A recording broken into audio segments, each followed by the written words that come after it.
দিদি, আমার সব কাজ হয়ে গেল, বাড়ি গেলাম। একটু দাঁড়া শ্রাবণী, এই নে রাহিনের বার্থডের একটু কেক আছে, বাড়ি নিয়ে যা। ঠিক আছে দিদি। হ্যাঁ সামাদ ভাই, না টাকা দিয়ে দেবো। আর কত করাবে?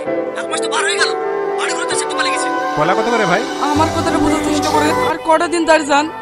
এক ডজন 60 টাকা কাকু, খুব ভালো ভালো দেখেন। ঠিক আছে ভাই, একটু পরে ফোন করছি।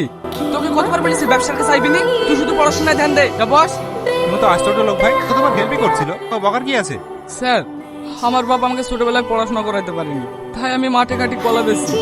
আমি চাইনি আমার ছেলেও এই কাজ করুক, চাই ও পড়াশোনা করি আপনাদের মতন বড় মানুষ হোক। দাদা, ভালো দেখে 2 ডজন কলা দাও তো। হ্যাঁ হ্যাঁ দিই। এই তো বাবু, তোর লেগে কি লিখতে দে? কি দিবা নাকি? এইলেন স্যার। কত? 60 টাকা ডজন, 120 টাকা।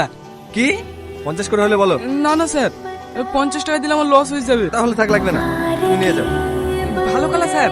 বললাম তো লাগবে না।